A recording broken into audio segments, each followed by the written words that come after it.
सुप्रभात। परमात्मा स्वयं आनंद रूप है। परमात्मा स्वयं आनंद रूप है। सुहृदयम सर्वभूताना। ईश्वर जीव के साथ प्रेम करते हैं तब कोई भी अपेक्षा रखकर नहीं करते, क्योंकि परमात्मा स्वयं आनंद रूप है। आनंद रूप श्री राम को, श्री कृष्ण को, या परमात्मा को किसी वस्तु की आवश्यकता ही नहीं। जिसका आनंद बाहर है, जिसका आनंद दूसरे में है, जिसको सबकी अपेक्षा रखनी पड़ती है। जो स्वयं ही आनंद अनुभव करता है, जो स्वयं के आनंद में ही मस्त है, उसे किसी की वस्तु की आवश्यकता नहीं। जीव को जब तक अन्य किसी से सुख मिलता है तब तक वह सापेक्ष है, कुछ अपेक्षा रखता है। आनंद तो जीव के पास ही है, परंतु वो आनंद अपने से बाहर ढूंढता है, अपने अंदर नहीं। स्त्री से, कपड़ों से, धन से आनंद मिले तो उनके वियोग से तुमको दुख भी होगा। तुम्हारा आनंद किसी के अधीन नहीं होना चाहिए, परतंत्र नहीं होना चाहिए। यदि वो किसी के अधीन होगा तो वो दुख देगा ही। अंतर्दृष्टि करके परमात्मा को अपने अंदर निहारो। एकमात्र भगवान ही आनंद रूप है, बाकी यह जगत तो दुख रूप है। अरे कहीं स्त्री से आनंद मिलता है, पुरुष से आनंद मिलता है?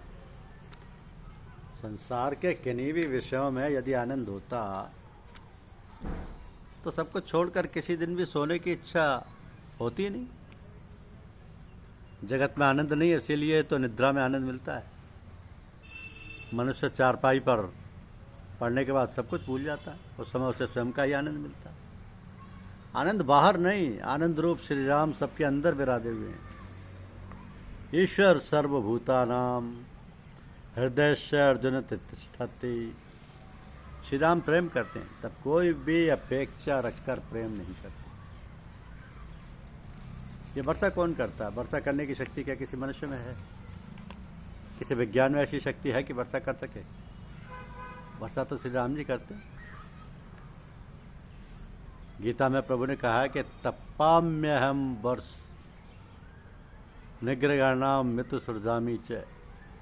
वर्षा परमात्मा की इच्छा से होती है, प्रभु के अपने लिए वर्षा करते हैं। ईश्वर को तो कोई अपेक्षा ही नहीं। भगवान कहते हैं बेटा एक काम तू कर, दूसरा काम मैं करूंगा। धरती जोतने का काम तुझे करना है, वर्षा मैं करूंगा। तो पानी बरसने के बाद बोने का काम मनुष्य का है, बीज में अंकुर उत्पन्न करने का काम ईश्वर का है। खेत की सुरक्षा मनुष्य करता है, अनाज भगवान उत्पन्न करते हैं। अनाज उत्पन्न करने के पश्चात मनुष्य उसको खाता है, परमात्मा खाए हुए को पचाते हैं। अहम वैश्वानरो भूत्वा प्राणिनाम देहमाश्रितम प्राणपान समायुक्तम पंचाम्यनम चतुर्विधम। परमात्मा खाते नहीं, परंतु प्रत्येक के अंदर वैश्वानर अग्नि रूप में विराजे हुए भगवान उदरस्थ अन्न का पाचन करते हैं। ईश्वर का कोई भी स्वार्थ नहीं, वे निस्वार्थ भाव से जीव के साथ प्रेम करते हैं। खाने के बाद मनुष्य सो जाता है। भगवान कहते हैं कि मैं तेरे पास समस्त रात्रि बैठकर तेरे पाचन क्रिया को करता हूँ। जब जीव सो जाता है, ईश्वर जाकर इसका रक्षण करते हैं। तो परमात्मा तो सोते नहीं। अगर भगवान सो जाए तो सबका सब स्वाह हो जाए। गाड़ी में तुमको ठीक जगह मिल जाए तो तुम आराम करते हो, सो जाते हो, परंतु इंजन चलाने वाला ड्राइवर विचार करे कि मैं घंटे 2 घंटे आए, अब आराम करूं तो फिर गाड़ी का क्या हो। भगवान कहते हैं कि जीव तो मुसाफिर है, ये गाड़ी में बैठा है, मैं गाड़ी चलाता हूँ। परमात्मा सोते नहीं, परमात्मा जागते हैं। प्रत्येक कार्य में जीव की ईश्वर मदद करते हैं। ईश्वर कोई भी अपेक्षा रखे बिना जीव को सुख देती है। हमारे लिए ही भगवान अनाज उत्पन्न करते हैं, हमारे लिए ही वर्षा करते हैं। ये फल फूल भी अपने लिए ही प्रभु ने उत्पन्न किए। परंतु यह जीव इतना बड़ा दुष्ट है कि भगवान का भी भगवान को अर्पण किए बिना ही खा जाता है। ये सब ईश्वर का ही है। परमात्मा को जो अर्पण नहीं करता वो हरामखोर है, दुष्ट है और कृतज्ञ नहीं है कि जो ईश्वर को नहीं देता। सबके सच्चे सुहृदय परमात्मा है। भगवान विचार नहीं करते कि ये गरीब है कि धनवान है, ज्ञानी है कि अनपढ़ है, बालक है कि प्रौढ़ है, स्त्री है कि पुरुष है, ऊंचे कुल में जन्मा है कि नीच जाति का है। ऐसी विषमता तो मनुष्य रखता है। मालिक की आंखों में तो प्रेम है। जीव परमात्मा के साथ मैत्री करे तो प्रभु उसको परमात्मा बनाते हैं। भगवान तो अतिशय उदार है। परमात्मा जीव को जब देते हैं तब देने में जरा भी संकोच नहीं रखते। जीव देता है तब विचार करके देता है। ईश्वर ऐसा विचार नहीं करते कि अपने लिए कुछ रखो। परमात्मा के साथ मैत्री करने वाले जीव को प्रभु पूर्ण बनाते हैं।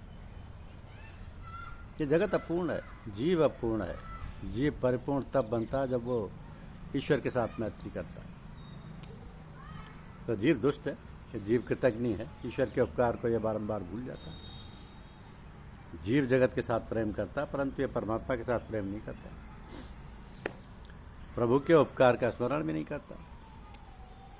प्रभु ने हमारे ऊपर बहुत उपकार किए हैं। भगवान की बड़ी कृपा है कि हम सब प्रवृत्ति छोड़कर आज भगवत परायण हुए। हमें श्री राम भक्ति करने का सुयोग मिला हुआ है।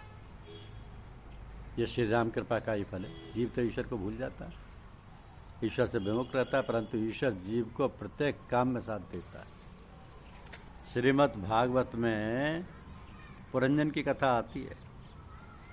इस पुरंजन का अभिज्ञात नामक मित्र था। अभिज्ञात सदा पुरंजन की गुप्त सहायता किया करता था। कि पुरंजन ही जीव और अभिज्ञात ही ईश्वर है। जीव ईश्वर का बिछा हुआ अंश है। अंश के प्रति अंशी की अपार करुणा है और इस कारण से वह जीव को प्रत्येक क्षण गुप्त सहायता किया ही करता है। ये पृथ्वी किसकी है? मनुष्य परमात्मा की भूमि पर बैठा हुआ है।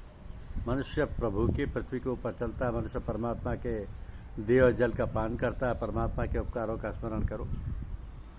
तुम सुख में प्रभु की भक्ति करोगे तो तुम्हारे घर कभी दुख नहीं आएगा। बहुत से जीव ऐसे होते हैं कि वो दुख में ही भक्ति करते हैं। दुख में की गई भक्ति कच्ची भक्ति है। तो सदैव परमात्मा की याद में रहो, सदैव सुखी रहोगे। धन्यवाद।